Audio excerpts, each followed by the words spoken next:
Real Madrid is one of the most greatest clubs I've ever seen. क्योंकि Madrid जिस तरीके से खेली है ना, it was too good. And मैं तुमको बताता हूँ, यहाँ पे बहुत सिंपल सी चीज़ है जहाँ पे रियल मैड्रिड ने एक बहुत मस्त तरीके से परफॉर्मेंस निकाल के दिखाया। तो आओ वीडियो को स्टार्ट करते हैं। दो शहर, दो राइवलरी। एक जगह जहाँ पे सिर्फ नफरत भरी पड़ी है और दूसरी तरफ एक कंट्रोल। रियल मैड्रिड और अटलेटिको मैड्रिड का मैच सिर्फ एक बेसिक राइवलरी नहीं है, जो एक इंटेंस प्रेशर के अंदर खेला जाता है, जो दोनों दोनों तरफ एक दूसरे को तोड़ने फोड़ने के पीछे टीम लगी हुई रहती है। और उसी तरफ अगर मैं प्रीमियर लीग में बात करूँ, वहाँ पे आर्सेनल और मैनचेस्टर सिटी का मैच था, जहाँ पे हर एक पास, हर एक मूव परफेक्शन का टेस्ट होता है। लेकिन असली बात क्या है? जो रात हमने वो गेम देखी जहाँ पे मैड्रिड एटलेटिको को फेस की और जहाँ पे आर्सेनल अपना पहला टाइटल जीत सकती थी काराबाओ कप में मैनचेस्टर सिटी के अगेंस्ट, वहाँ पे एग्जैक्टली हुआ क्या? फुटबॉल सिर्फ एक गेम नहीं है, ये एक आइडेंटिटी है, मेंटालिटी है, और जहाँ पे मूवमेंट्स और एक स्पेसिफिक सीजन्स डिसाइड हो जाता है। क्योंकि स्पेन में जहाँ पे केओस और कंट्रोल के बीच में झगड़ा चल रहा था, दो टीम आपस में लड़ रही थी, उसी तरफ इंग्लैंड में प्रिसीजन और प्रेशर के बीच में कंपटीशन था। क्योंकि कारबाओ cup is one of the most important cups and लोग उसको इतना इम्पोर्टेंस नहीं देते हैं until unless it becomes a trouble.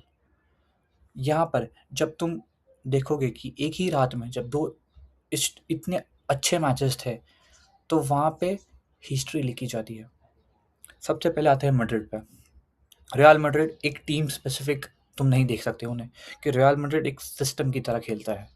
क्योंकि जब प्रेशर आता है, मैड्रिड की टीम टूटती नहीं है, वो वेट करता है। They wait for the perfect moment. वो ऑब्जर्व करते हैं और वो अडेप्ट करते हैं। That is one of the best quality that my team has. क्योंकि फिर जब ये टीम एक स्पेसिफिक मोमेंट पे गेम चेंज करने का कैलिबर रखता है, that is the only chance फिर Madrid is able to defeat other teams in La Liga, Champions League, कहीं पे भी खाओ। क्योंकि मैड्रिड के लिए प्रेशर प्रॉब्लम नहीं है, उनके लिए प्रॉब्लम कभी था ही नहीं। वो उनका सबसे बड़ा वेपन है। और एटलेटिको मैड्रिड जहाँ पे पूरी तरफ एक केओटिक तरीके से फुटबॉल खेला जाता है, ये टीम रियल मैड्रिड की हिस्ट्री को देख के इम्प्रेस आज तक कभी नहीं हुई है। ये टीम हिस्ट्रीज को तोड़ने के लिए बनी है। Atletico Madrid is compact, aggressive and ruthless. Diego Simeone के अंदर जो टीम ने डिसाइड किया है ना कि अपोनेंट्स को स्पेस नहीं देना है, और ये तुम जो कॉन्फिडेंस से पिच पे चलते हो ना, एटलेटिको मैड्रिड वो कॉन्फिडेंस छीन लेती है तुमसे। बट ये मैच सिर्फ पोजीशन का नहीं था। मैड्रिड और एटलेटिको जब खेले आपस में, it was not about a specific position itself कि कौन कितना देर तक बॉल रख सकता है, who can translate the ball from the wing, from the midfield, वो सब नहीं है। It is all about the specific movements inside the game. क्योंकि मैड्रिड ट्राई कर रही थी गेम को स्ट्रेच करने का। तुम जितना ज़्यादा अपने विंगर्स को वाइड रखते हो, तो it becomes very much easy, ताकि तुम बॉल आगे फॉरवर्ड पे पास कर सको। बिकॉज उनका डिफेंस स्प्लिट हो जाएगा, डिफेंस के बीच में गैप्स क्रिएट हो जाएंगे, ताकि तुम आपस में पास करके you can take the ball away. But Atletico Madrid was completely opposite today. वो लोग ने गेम को बहुत स्लो किया। उन्होंने वो गैप्स बन के मिडफील्ड पे और मैच के बीच में जो फाइट चल रहा था प्लेयर्स के बीच में, that actually shows the real rivalry between Atletico Madrid and Real Madrid itself. क्योंकि जब फेडरिको वाल्वर्दे को रेड कार्ड मिला और एटलेटिको मैड्रिड का एक प्लेयर अंदर आ रहा था, he was one of his arch rivals I guess. और वाल्वर्दे ने स्टैंड पे बहुत जोर से अपना हाथ पटका और कहा कि शिट, मुझे अंदर होना चाहिए था इस टाइम पे, because that's the level of rivalry that Madrid has against Atletico. क्योंकि एक स्पेसिफिक मूवमेंट जब हर गेम में आता है ना, एक गलत डीले, एक गलत पास, एक गलत डिसीजन, बस खेल खत्म। क्योंकि जब तुम उतने बड़े लेवल पे खेलते हो एंड जब तुम रियल मैड्रिड के लिए खेलते हो, तो पूरा मैच उस स्पेसिफिक मोमेंट पे ही डिपेंड करता है। Because opponents are ready to punish, और एटलेटिको मैड्रिड ने हमें पनिश किया है उस स्पेसिफिक मोमेंट्स पे जब हमने गलतियां की। They have punished us.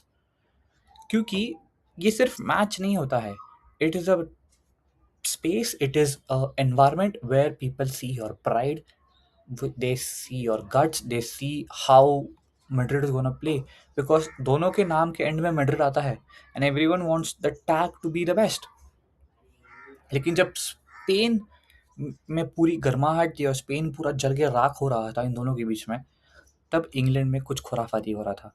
Mikel Arteta और Pep Guardiola, it was one of the most important clashes which is happening right now in England. और यहाँ पे everyone is saying that London is red या फिर the कारबाओ cup is blue. It all depends upon only one line. मैं एक ही चीज़ कहता हूँ इसको हमेशा, that is the teacher and the student. क्योंकि आर्टेटा पेप के अंदर पिछले 3 या 4 सीजन्स के अंदर रहा है, एंड ये आर्टेटा जो भी अप्लाई करता है, he has learn from Pep itself. So it was a basic test between teacher and a student, and that's what I see. Manchester City एक टीम है जो एक सिस्टमैटिक प्रोग्रेस पे चलते हैं कि हर एक पास, हर एक प्रेस और हर एक बैक पास कैलकुलेटेड होता है, because Pep wants everything in control. And Arteta being one of his student, he knew exactly कि किस तरीके से मैनचेस्टर सिटी खेलने वाली है। And hats off to Arsenal, क्योंकि जिस तरीके से आर्सेनल की जो प्लेयर्स थे, they were trying to build up, and Pep ने उनको रोक के रखा था आगे फ्रंट फोर रख के, ऊपर हालैंड, चर्की, डोकू और बाद में उन लोग के पास समेनियो। ये 4 लोगों ने उनका बिल्डअप डिस्टर्ब करके रखा था, because during the match you can easily C midfield was divided, मतलब पीछे 4 लोग हैं और ऊपर 4 लोग हैं। मिडफील्ड पे कॉम्पैक्टिविटी है ही नहीं और मिडफील्ड पे बहुत कम प्लेयर्स है, and that's where Declan Rice was trying to get the ball, but उनको बॉल मिला ही नहीं वहाँ पे। That's the way difference Pep made, जहाँ पे मिकेल आर्टेटा को आज भी समझ में आता है why Pep Guardiola is one of the best managers of Manchester city. क्योंकि आर्सेनल के लिए एक मोमेंट ऐसा आता है कि वो टीम यंग है, फियरलेस है और उनमें बहुत ज़्यादा हंगर है, और यही जो 3 प्रिंसिपल्स है वो आर्सेनल को अब तक अटूट बना के रखे हैं। क्योंकि इस बिलीफ पे आर्सेनल जब चलती है, they have shown that they can bring genuine results to us. लेकिन जो फाइनल हमने देखा, it was not about a tactical clash itself. City का काम था टेम्पो को कंट्रोल करके रखना, और जिस तरीके से टेम्पो कंट्रोल था, गेम का डायरेक्शन स्लो था and the rhythm was set, Arsenal वो रिदम को तोड़ने की बहुत कोशिश कर रहे थे, बहुत। Because Zubimendi, Declan Rice, these all players were actually waiting कि कब उनका वो रिदम टूटे and Arsenal can score at least a goal, but वो चांस को कभी मिला ही नहीं, क्योंकि सिटी ने गेम को इतना ज़्यादा सेट करके रखा था अपने फेवर में। Because every long ball that Arsenal was playing, city के पास उसका जवाब था, एवरी लॉन्ग बॉल। एंड जिस तरीके से फाइनल में मैनचेस्टर सिटी ने एक्चुअली में डिफाइन किया है कि how they are playing itself, it really matters to their whole system, and hats off to Pep Guardiola. Because मैंने जिस तरीके से पेप की टीम को इतने सालों से खेलते हुए देखा है, they are just becoming ruthless धीरे धीरे धीरे।